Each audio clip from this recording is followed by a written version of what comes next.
बार बार भ्रष्टाचार के खिलाफ गारंटी देते हुए पूछ रहे हैं, प्रश्न लगातार पूछ रहे हैं और जीरो टॉलरेंस के भ्रष्टाचार को लेकर कथित प्रणेता शिवराज सिंह चौहान जी उस कांग्रेस पार्टी पर भ्रष्टाचार का आरोप लगाते हैं जिस पार्टी का राष्ट्रीय अध्यक्ष देश के सबसे महत्वपूर्ण रक्षा सौदे में 1 लाख रुपयों की रिश्वत लेते हुए पकड़ाया हो, जिसे पूरे विश्व ने देखा हो, और जिस पार्टी के राष्ट्रीय अध्यक्ष को ही इस देश में भ्रष्टाचार में 1 लाख रुपए की रिश्वत लेते हुए कैमरों में कैद होते दिखा है, उसके प्रधानमंत्री, नाम लेकर कहूं, बंगारू लक्ष्मण जी को पकड़ा था, आपने देखा था। उस राष्ट्रीय अध्यक्ष के प्रधानमंत्री किस मुंह से भ्रष्टाचार की गारंटी दे रहे हैं? कुछ दिनों पहले प्रधानमंत्री जी के बगल में बैठने वाले हमारे नेता सुरजेवाला साहब ने उन्हें टॉप 10 में शामिल बताया था, नरेंद्र तोमर साहब को। उनकी एक वीडियो कांग्रेस पार्टी ने सार्वजनिक की थी। आज हमारी लीडर रागिनी जी दीपावली का दूसरा तोहफा उस भारतीय जनता पार्टी से देकर पूछना चाहेंगी कि किसके मन में कौन बसा हुआ है। यानी वो हनुमान चालीसा की कहावत चरितार्थ हो रही है कि होत ना आज्ञा बिन पैसा रे, बिना पैसे के कुछ हो ही नहीं रहा है इस सरकार में। तो उस पोस्टमार्टम को करने के लिए मैं प्रार्थना करना चाहूंगा डॉक्टर रागिनी जी से कि आज दूसरा बम जो भ्रष्टाचारियों को समर्पित है, अब अवाम पूछ रहा है कि जब दिल्ली में इतना बड़ा भ्रष्टाचार है तो मध्य प्रदेश में कितना होगा। उसका जवाब शिवराज सिंह जी, अमित शाह जी और प्रधानमंत्री जी को देना होगा, जो इस मध्य प्रदेश के आसपास घूम रहे हैं। डॉक्टर रागिनी जी नमस्कार। दीपावली के दूसरे दिन आज की प्रेस वार्ता में आपका स्वागत है, इस उम्मीद के साथ कि दीपावली बहुत ही अच्छी, सुखमय रही होगी। आप सभी के जीवन में और हमारे जो दर्शक हैं आपके माध्यम से, उनके जीवन में भी सुख, समृद्धि, स्वास्थ्य और संतुष्टि ये पर्व लेकर आए, ऐसी कामना है। और संतुष्टि मैंने आज बहुत सोच समझकर जोड़ा,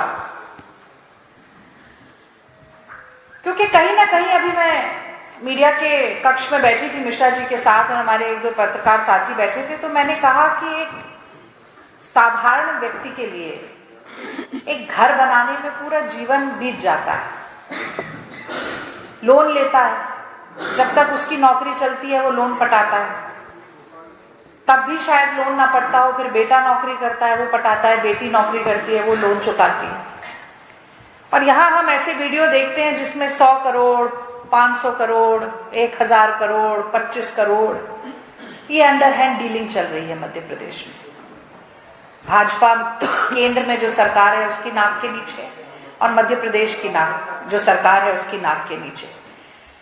तो मैं समझती हूँ कि एक आम आदमी के दैनंदिन जीवन का जो दुख है, जो पीड़ा है, जो समस्या है, जो मेहनत से पैसे कमाने की जद्दोजहद है, वो ये भ्रष्टाचारी, कमीशन खोर, मुनाफाखोर समझ ही नहीं सकते। तो गुस्सा तो बहुत आता है, साथ में लगता है कि कैसा दुर्भाग्य है कि जनता ने अपना विश्वास इन लोगों को दिया जो उसी जनता का पेट काटने और जेब काटने पे आमादा है। तो देखिए, मैं समझती हूं कि 50% कमीशन और शिवराज सिंह चौहान ये दोनों एक दूसरे का पर्याय बन गए हैं। 50% कमीशन और शिवराज सिंह चौहान दोनों एक दूसरे के पर्यायवाची हैं।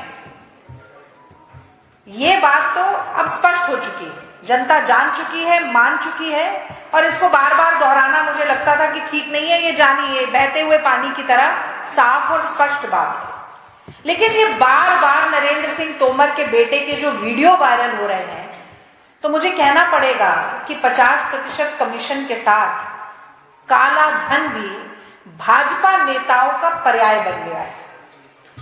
तो अभी तक हमने एक पिछला वीडियो देखा था जिसमें 39 करोड़, 18 करोड़, 21 करोड़, 100 करोड़ की बात थी, और अब एक नया वीडियो वायरल हो रहा है जिसमें सीधे 5 गुना की छलांग लगा दी गई है हवाला डीलिंग में और काले धन की हेरफेर में। तो मैं चाहती हूं कि पहले आप उस वीडियो को देखें, बहुत लंबा वीडियो नहीं है, पर कई चीजें बड़ी स्पष्ट तौर पर दिखाई दे रही हैं और सुनने को आ रही हैं। तो मैं चाहती हूं कि वीडियो चलाया जाए और सभी पत्रकारगण इस वीडियो को पहले देखें।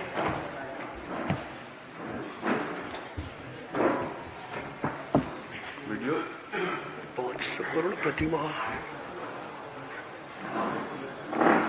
क्या हो गया?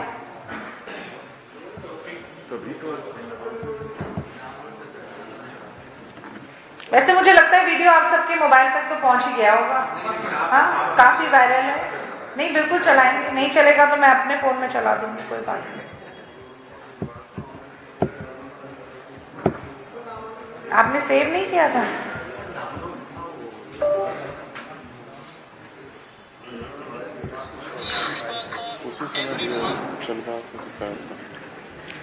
आप रुक जाइए, आप इसको ठीक करिए, जैसे ही आपके पास आ जाए तो हम फिर देख लेंगे।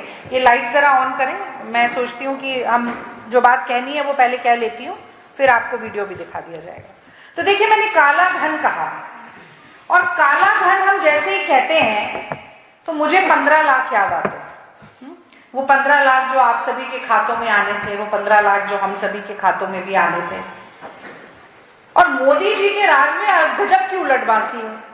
तो काला धन आना था और काले धन की रिकवरी से जनता की जेब में पैसे जाने थे, और अब गंगा पुत्र जो है वो उल्टी गंगा बहा रहे हैं। क्या गंगा बह रही है? कि जो जनता के खून पसीने की गाढ़ी कमाई है वो खातों से निकल रही है, जेब से निकल रही है, बटुए से निकल रही है। जो जनता के हक का पैसा है वो उल्टा ऐसे भ्रष्टाचारी नेताओं की जेब में जा रहा है, जो बड़े मजे से बैठकर धड़ल्ले से कई 100 करोड़ के घोटालों की, कई 100 करोड़ के फर्जी लेन देन की, काले धन की हेरा फेरी की बात बहुत ही साधारण तरीके से करते हैं। जैसे कि अगर हम ये पूछ रहे हो किसी से कि भैया आटे का क्या भाव है, चावल किस भाव मिल रहा है, टमाटर खरीदने गए थे क्या था, ऐसे ये 200-200, 400-400, 500 करोड़ की बातें कर रहे हैं। तो मुझे पहली बात तो काला धन जब बोला तो मुझे 15 लाख याद आया, और दूसरी जो बड़ी बात है वो मुझे याद आई, मोदी जी का एक और नारा था, आप सभी को भी याद होगा, न खाऊंगा न खाने दूंगा। तो जनता बड़ी भोली भाली है, जनता ने कहा बड़ी बात कह दी है, न खाऊंगा न खाने दूंगा। शायद मोदी जी बात कर रहे हैं रिश्वतखोरी की, शायद बात कर रहे हैं मुनाफाखोरी की, शायद बात कर रहे हैं कमीशन खोरी की। इसीलिए एक बार वोट दिया, फिर दोबारा भी वोट दिया, और अब जाके जनता को यह समझ में आ गया है कि रिश्वतखोरी, मुनाफाखोरी, कमीशन खोरी, काला धन की हेरा फेरी, ये सब तो मोदी जी की छत्रछाया में खूब फल फूल रहे हैं। शायद जो उन्होंने कहा था कि ना खाऊंगा ना खाने दूंगा, वो प्याज और टमाटर की बात कर रहे थे। तो रिश्वत तो चल रही है, कमीशन खोरी चल रही है, आम आदमी का जीवन जिससे चलता है वो खरीदना दूभर होता जा रहा है। और इसीलिए मुझे लगता है कि जो खाई है ना अमीर और गरीब की देश में, वो गहराती जा रही है और गहराती जाएगी अगर ये भ्रष्टाचार रुकेगा नहीं, और अगर भाजपाइयों और संघियों को वोट की चोट से उनकी सही जगह दिखाई नहीं जाएगी। और मैं थोड़ा और आगे बढ़ना चाहती हूँ, मैं जानना चाहती हूँ कि अगर मोदी जी ने ये जो वादे किए थे, और वो सिर्फ मोदी जी के वादे नहीं थे, वो भारतीय जनता पार्टी के वादे थे जो हर प्रदेश में लागू है, प्रदेश की सरकार के भी वो वादे माने जाएंगे, तो फिर मोदी जी चुप क्यों है? न खाऊंगा न खाने दूंगा। तो फिर शिवराज सिंह चौहान ने इस पूरे प्रकरण के बाद मौन व्रत क्यों धारण कर रखा है?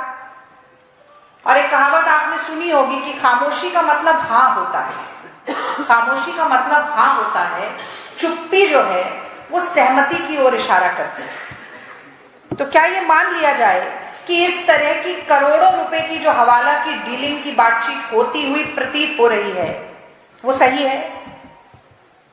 ये वीडियो सही है? क्योंकि आप तो कुछ कह नहीं रहे हैं। और क्या ये मान लिया जाए कि ऐसी डीलिंग को आपका संरक्षण प्राप्त है मोदी जी और शिवराज सिंह चौहान जी? और क्या ये भी मान लिया जाए कि इस संरक्षण के तार भी कहीं ना कहीं संलिप्तता के साथ जुड़े हुए हैं? 3 बातें कह रही हूं, आप चुप क्यों हैं? अगर आप चुप हैं तो आपकी खामोशी का मतलब हाँ है, यानी कि आपकी सहमति है। तो क्या आपका संरक्षण है? और संरक्षण से आगे भी क्या आपकी संलिप्तता है? मैं समझती हूं कि जनता को आज ये जवाब मिलना बहुत जरूरी है, और जनता की अदालत में इन सवालों के कटघरे में शिवराज सिंह चौहान और मोदी दोनों खड़े हुए हैं। और आपकी याद ताजा करने के लिए वीडियो चला, अब चल गया भैया, ठीक हो गया? हाँ तो रुकिए 1 मिनट। आपकी याद ताजा करने के लिए पहले जरा सा पिछले वीडियो के बारे में एक बार जानकारी दोबारा दे देती हूँ, फिर इस वीडियो की तरफ जाएंगे। तो पिछले वीडियो में केंद्रीय मंत्री नरेंद्र सिंह तोमर जो हैं, जो कि दिमनी से विधानसभा चुनाव में प्रत्याशी भी हैं, उनके बड़े बेटे देवेंद्र तोमर बड़ी मैंने जैसे कहा सहजता के साथ 100 करोड़, 39 करोड़, 18 और 21 करोड़ की लेन देन की बात करते हुए दिख रहे थे। इस वीडियो में देवेंद्र लखनऊ के एक बिचौलिए के जरिए माइनिंग कारोबारियों से काला धन लेने के लिए मल्टीपल बैंक अकाउंट्स की जांच करते हुए से प्रतीत हो रहे थे। और हमें यह भी नहीं भूलना चाहिए कि 2014 से 19 के बीच में नरेंद्र सिंह तोमर केंद्रीय इस्पात और खनन मंत्री रह चुके हैं, यानी खनन मंत्री का बेटा माइनिंग कंपनी से काले धन के ट्रांसफर की, लेन देन की, हेरा फेरी की डीलिंग करता हुआ दिख रहा है। इसकी सत्यता स्थापित करने के लिए सुप्रिया श्रीनेत जी ने भी एक प्रेस वार्ता की थी, हमने मांग की, रणदीप सुरजेवाला जी ने भी मांग की कि चुनाव आयोग संज्ञान ले, अभी तक कुछ नहीं हुआ है, इसीलिए प्रेस वार्ता। अब ये वाला वीडियो देखिए, चल जाएगा? हाँ।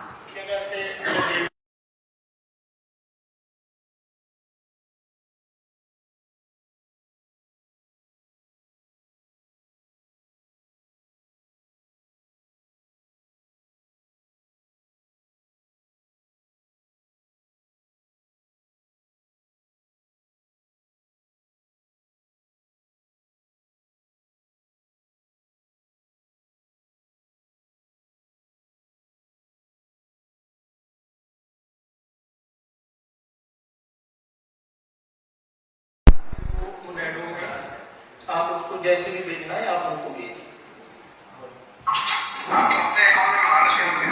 हाँ, तो मुनैडो में ना कम से कम 50% रखिए अपना इक्विटी स्टेक, ठीक है ना? हाँ जी, मनी का मैं आज उनको बोल देता हूँ कि आप चैनल कीजिए, हम रेडी हैं, ठीक है जी? तो मैं आज शाम तक आपको करके सारा तो बताता हूँ, ठीक है जी? ठीक है, ओके भैया। 5 करोड़ प्रतिमा। तो देखिए पिछले वीडियो में आपको अगर याद होगा तो राजस्थान से, पंजाब से कुछ पैसा इधर का उधर होने की बात हो रही थी। अब चंडीगढ़ का नाम ले रहे हैं और कह रहे हैं कि जिस कंपनी के जरिए ये पैसा आएगा उसका सीए ये बताएगा कि 50 करोड़ आने हैं, 100 करोड़ आने हैं या 500 करोड़ आने हैं। और बहुत ही मासूमियत के साथ देवेंद्र तोमर कहते हैं ओके ठीक है, नो प्रॉब्लम, आने दो 500 करोड़ रुपया। और फिर वो पूछता है कि हर महीने आएगा, पहले महीने में कितना आएगा देवेंद्र तोमर? तो कहते हैं 250 करोड़ रुपया आएगा। तो कहते हैं अच्छा मैडो छोड़ो और आप अपने अकाउंट में ले लो, बिचौलिए से कह रहे हैं। तो बिचौलिया कह रहा है ठीक है ले लेते हैं, 50% इक्विटी स्टेक आप अपने पास रखिएगा। ये कौन से पैसे हैं? कहां से आ रहे हैं ये पैसे? किस काम के लिए आ रहे हैं? एन चुनाव के बीच में ऐसा वीडियो वायरल हो रहा है, किस लिए, किस तरह से इसका उपयोग किया जाएगा?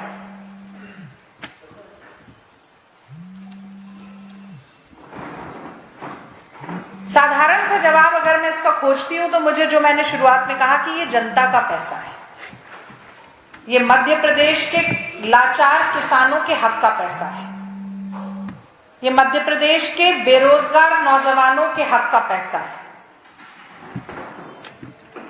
हर वो बहन बेटी जो शिवराज सिंह चौहान के लिए 3 महीने पहले लाडली हुई है, जो मध्य प्रदेश की धरा की बेटी है, उसके हक का पैसा है। और मध्य प्रदेश के लोगों के हक के पैसे को मारकर अपनी तिजोरियां भरते हुए ये जो लड़का दिख रहा है, क्या हमें पता नहीं चलना चाहिए कि सच में ये लेन देन हुआ है कि नहीं? क्या एक लड़का, एक मंत्री का बेटा अकेले इतना बड़ा गोरख धंधा चला रहा है? इसके तार कहां कहां जुड़े हुए हैं? अगर बेटा ये कर सकता है 500 करोड़ की डीलिंग, तो वो पिता जो स्वयं मंत्री है वो क्या करामात नहीं कर सकता? ये सारे सवाल जायज सवाल हैं, वाजिब सवाल हैं, और ये केवल कांग्रेस पार्टी नहीं, प्रदेश की जनता जानना चाहती है। इसका जवाब नहीं मिलेगा। अब मैं कुछ और तथ्यों की तरफ आपको ले जाना चाहती हूं। 2014 से आज तक ईडी के जितने छापे पड़े हैं, 95% छापे विपक्षी नेताओं और विपक्षी दलों से जुड़े हुए लोगों के ऊपर पड़े। पिछले 5 साल में 44 बड़ी छापामारी एनआईए की, आईटी की और ईडी की देश के मीडिया हाउसेस और जर्नलिस्ट पर पड़े हैं, जो कि वही सवाल पूछते हैं जो आज कांग्रेस पार्टी भी पूछ रही है। उसी तरह से सरकार को कटघरे में खड़ा करने का काम करते हैं, तो उनके ऊपर भी एनआईए के, ईडी के, आईटी के छापे पड़ते हैं। और यही नहीं, सारी जांच एजेंसीज को कठपुतली की तरह नचाकर अपनी प्रतिशोध की ज्वाला मोदी जी किस तरह से शांत करते हैं, ये तो अभी राजस्थान में चुनाव के दौरान और छत्तीसगढ़ में चुनाव के दौरान जो छापेमारी चल रही है, उस बात से समझ आ जाता है।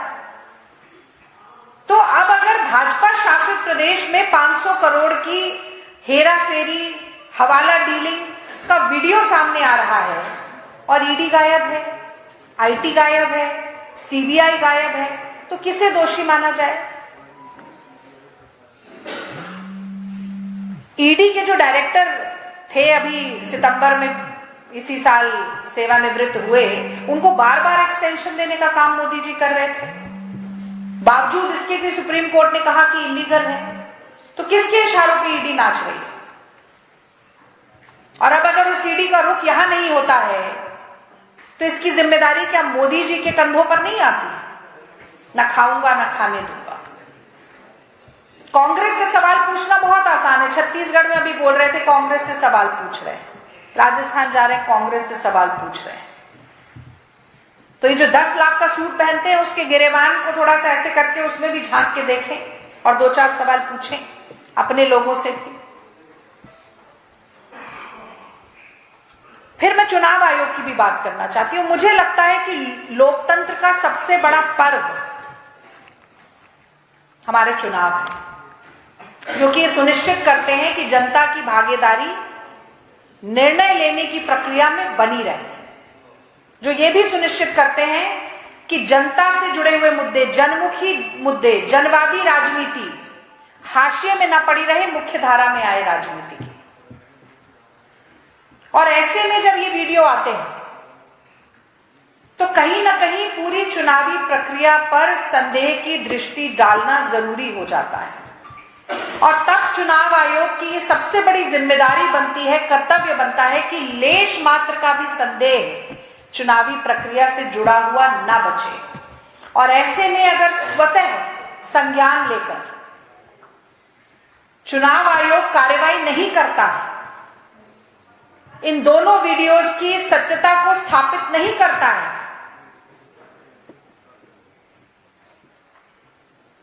तो चुनाव आयोग के ऊपर भी संदेह की दृष्टि होगी। और आज मैं समझती हूं कि गेम चुनाव आयोग के पाले में है। आप कितनी स्वच्छंदता के साथ, कितनी निष्पक्षता के साथ काम करते हैं, ये आज आप साबित कर सकते हैं। लेकिन उसके लिए त्वरित कार्रवाई करनी होगी। चुनाव निकल जाएगा, उसके बाद कहीं कोई पिटीशन लगेगी, वो कहते हैं justice delayed is justice denied. वही प्रक्रिया अगर चलती रही तो कोई फायदा नहीं। और अंत में मैं ये जरूर कहना चाहती हूँ कि बार बार कांग्रेस पार्टी 5-6 बातों की मांग कर रही है, वो मैं आज दोहराऊंगी भी और फिर से वो बात जरूर कहूंगी कि ये तार कहां तक जुड़े हुए हैं, कौन कौन से केंद्रीय मंत्री शामिल हैं, क्या एक ही केंद्रीय मंत्री और उनका बेटा इतना बड़ा गोरख धंधा कर रहा है या और लोगों की संलिप्तता भी है, क्या शिवराज सिंह चौहान की भी है, क्या नरेंद्र मोदी जी की भी है, क्या उनके मंत्रिमंडल में से बहुत सारे लोग इस तरीके की धांधली कर रहे हैं। ये सारे जो मुख्य सवाल हैं उनके जवाब जनता जानना चाहती है और कांग्रेस पार्टी दोहराती रहेगी और जनता के बीच में आप लोगों के माध्यम से पहुंचाती रहेगी। अब हमारी कुछ प्रमुख मांगे हैं जो मैं दोहरा रही हूँ, पिछली डीसी में भी हमने ये बातें कही थी, कोई कार्रवाई नहीं हुई, इसीलिए ये बातें मैं दोबारा दोहरा रही हूँ। कांग्रेस की मांगों को ताल ठोक कर एक बार फिर आपके सामने रख रही हूँ कि चुनाव आयोग इस वीडियो का स्वतः संज्ञान ले, सुओ मोटो कॉग्निजेंस ले और त्वरित कार्रवाई करे। इस प्रकरण की सुप्रीम कोर्ट के रिटायर्ड जज के द्वारा एक जुडिशियल इंक्वायरी हो। यहाँ की पुलिस पर किसी को भरोसा नहीं है, बनाते रहिए आयोग, बनाते रहिए, रिपोर्ट तो आती नहीं है किसी की। और जब तक मामले की जांच ना हो, बड़े ताकतवर मंत्री हैं, अभी मैंने सुना कि मैनिफेस्टो रिलीज हुआ तो आ नहीं पाए, नहीं थे ना मंच पे, शायद शर्मिंदा हो रहे हैं और शायद उनकी शर्मिंदगी बता रही है कि ये वीडियो सही है या गलत है, तो इसीलिए चेहरा नहीं दिखा रहे हैं, छुप रहे हैं। तो इसीलिए जब तक नरेंद्र सिंह तोमर को हटाया नहीं जाएगा, बर्खास्त नहीं किया जाएगा पद से, तब तक निष्पक्ष जांच नहीं हो सकती, ऐसा हमारा मानना है। मनी लॉन्ड्रिंग का केस तुरंत रजिस्टर हो और ईडी अपनी कार्रवाई शुरू करे, इनकम टैक्स अपनी कार्रवाई शुरू करे और मामले की गंभीरता को समझते हुए सीबीआई को भी पीछे नहीं हटना चाहिए। भारतीय जनता पार्टी, शिवराज सिंह चौहान और प्रधानमंत्री नरेंद्र मोदी इतने बड़े भ्रष्टाचार पर अपनी चुप्पी तोड़े, सफाई दें या इसे नकारें। अगर नहीं करते हैं तो ये मान लिया जाए कि उनका संरक्षण भी है और संलिप्तता भी है। और जैसा कि मैंने कहा कि बिना इनकी गिरफ्तारी के और बिना इनके मंत्रिमंडल से बर्खास्त किए हुए निष्पक्ष जांच हो नहीं सकती। और ये केवल एक लड़के के बस का काम नहीं है, अगर उसके मंत्री पिता उसके पीछे दीवार बन के ना खड़े हों तो इतनी हिम्मत नहीं हो सकती। और मुझे अंत में मैं बस ये कहूंगी कि अति विश्वास देखिए इस व्यक्ति के चेहरे पर, अगर ये वीडियो सही है। वीडियो कॉल पर 500 करोड़ की डीलिंग कर रहा है, तभी कर सकता है जब उसे यकीन हो कि मेरा कोई कुछ बिगाड़ नहीं सकता, कि सैया भय कोतवाल तो फिर डर काहे का। तो मुझे इस धृष्टता पर आश्चर्य होता है, इस निर्लज्जता पे आश्चर्य होता है। और जिस तरह से मध्य प्रदेश की गरीब जनता, कुपोषण से मर रहे बच्चे, अनीमिक महिलाएं, बेघर बेदर आदिवासी, जिस तरह से उनका मजाक और मखौल उड़ाया जा रहा है, मुझे उस पर बहुत आश्चर्य होता है। और मैं जानती हूं और चाहती हूं कि ये सब सुने, ये सब छपे और जो जनता है जो वोट देने जा रही है वो सोच समझ कर वोट दे कि अगले 5 साल में ऐसा भ्रष्टाचार चाहते हैं या विकास की, प्रगति की और उत्थान की एक नई हवा प्रदेश में बहाना चाहते हैं। और जैसा कि हमने कहा, दिवाली अच्छी हो, सुख समृद्धि वाली हो, संतुष्टि वाली हो, खुशहाली वाली हो और कांग्रेस वाली हो। बहुत बहुत धन्यवाद।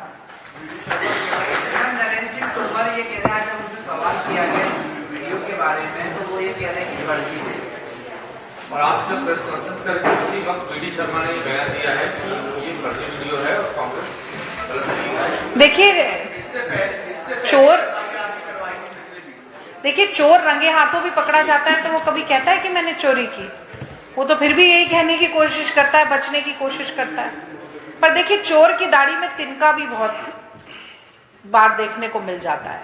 हाँ, तो ये जो नहीं आए ना घोषणा पत्र के लॉन्च में और जो शर्मिंदा होकर इधर उधर बच के घूम रहे हैं, नजरें छुपा रहे हैं, इसी से पता चल जाता है कि कितनी संलिप्तता है। मैं तो कहती हूँ कि करे ना, पता चले कि सही है या गलत है। हम आरोप लगा रहे हैं, वो खारिज कर रहे हैं, तो दूध का दूध और पानी का पानी क्यों ना हो, सच्चाई क्यों ना पता चले। सत्यता इसकी पता चलनी चाहिए, ऑथेंटिसिटी पता चलनी चाहिए, चुनाव आयोग संज्ञान ले इसका। और ये इतना वायरल वीडियो है, हर किसी के व्हाट्सएप में है, हर कोई देख रहा है, चेहरा भी साथ में दिखाई दे रहा है। डॉक्टर है तो किसने किया, कैसे किया, इसी की जांच करवाएं। अरे भैया, आपके बेटे पर इतना बड़ा लांछन लग रहा है और आप कह रहे हैं हमने नहीं किया, बस खत्म हो गया। आप ही जांच करवाइए ना, पता करवाइए कि आपके बेटे के ऊपर कौन लांछन लगा रहा है, कौन उसका मुंह काला कर रहा है, कौन आपका मुंह काला कर रहा है इस तरह से, और उन्हें पकड़वाइए। आपकी तो ऊपर भी सरकार है, यहां भी सरकार है, पर ऐसा नहीं करेंगे। नहीं करेंगे, क्यों नहीं करेंगे? समझदार को इशारा काफी है।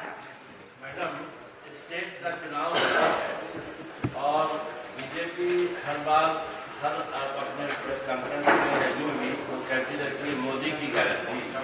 मैंने सवाल किया कि मोदी की गारंटी क्यों, वीडी शर्मा की गारंटी क्यों नहीं, और शिवराज सिंह चौहान। बहुत अच्छा सवाल किया। तो उन्होंने कहा कि हम सब साथ इस पर आगे जाते हैं।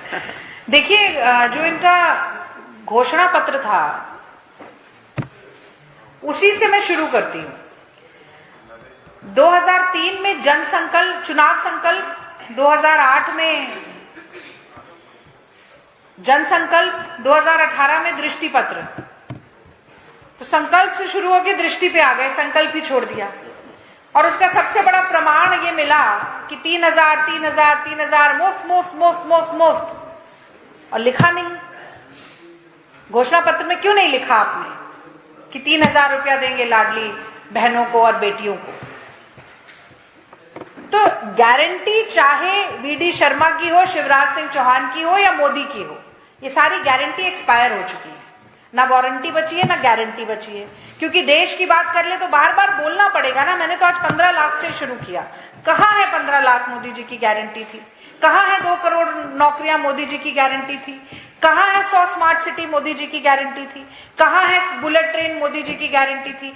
कहाँ है वो रुपया जो डॉलर के बराबर हो गया, मोदी जी की गारंटी थी? कहाँ है वो पेट्रोल और डीजल जो 40 रुपए में मिलना था, मोदी जी की गारंटी थी? और शिवराज सिंह जी तो 29,716 गारंटी दे चुके हैं, और जिसमें से मिला है जनता को नील बटा सन्नाटा, शून्य, सिफर, जीरो। तो इसीलिए गारंटी वारंटी सब एक्सपायर्ड है, और इसी तरीके से भारतीय जनता पार्टी की सरकार भी एक्सपायर होने वाली है। हाँ बोलिए।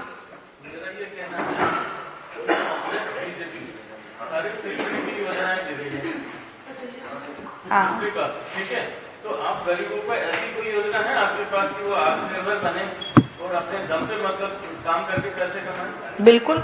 देखिए, मुझे ऐसा लगता है कि जब हमें अर्थव्यवस्था बहुत बिगड़ी हुई मिले, जैसे यहाँ पर 4 लाख करोड़ का ऋण शिवराज सिंह चौहान ने चढ़ा दिया है, यानी कि हर बच्चा जो पैदा हो रहा है वो करीब 56,000 के ऋण के साथ पैदा हो रहा है मध्य प्रदेश में। तो ऐसे में आपको लॉन्ग टर्म और शॉर्ट टर्म मेजर्स लेने पड़ते हैं। हाँ, तो अगर मान लीजिए 40 लाख रजिस्टर्ड बेरोजगार है, तो आपको कुछ समय के लिए, जैसा कि हम कर रहे हैं, छोटा सा बेरोजगारी भत्ता पढ़े लिखे नौजवानों को देना पड़ेगा जब तक कि रिक्त स्थान भरे नहीं जाते। जैसे हमने कहा कि 2 लाख सरकारी नौकरियों के पद भरेंगे, गांव में 1 लाख नए रोजगार का सृजन करेंगे। अब लॉन्ग टर्म मेजर क्या है?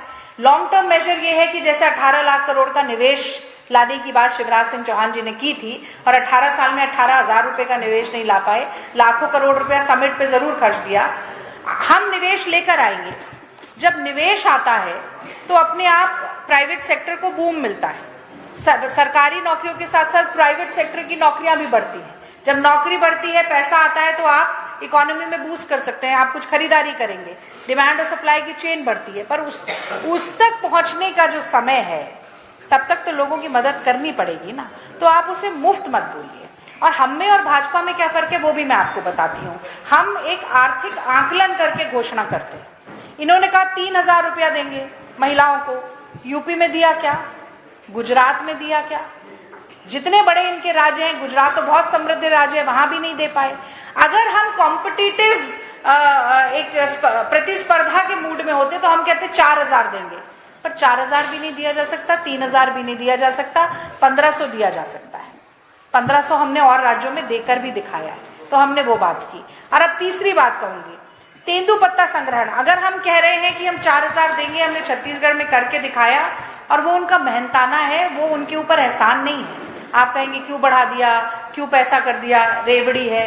50,000 पत्ता जब बोरे में भरा जाता है तो बहुत मेहनत लगती है, उसका कम से कम 4,000 रुपया मिलना चाहिए आदिवासियों को। तो हर चीज रेवड़ी नहीं होती, कुछ चीजें अधिकार भी होती हैं और कुछ मदद के रूप में उस समय तक के लिए भी देना पड़ता है जब तक कि उस वर्ग का हम उत्थान ना कर पाए। नहीं, एक इतना लंबा मैंने आपका जवाब दे दिया। और हाँ बताइए।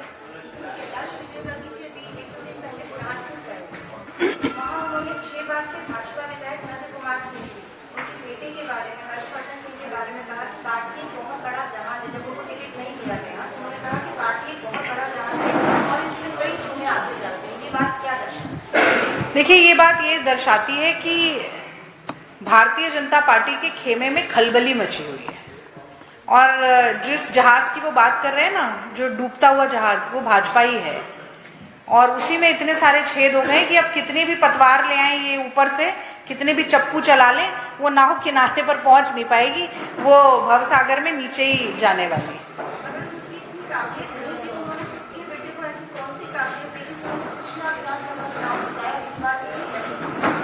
अब देखिए, किसके बेटे को मिला नहीं मिला, भारतीय जनता पार्टी ने किसको टिकट दिया नहीं दिया, सब गौण है।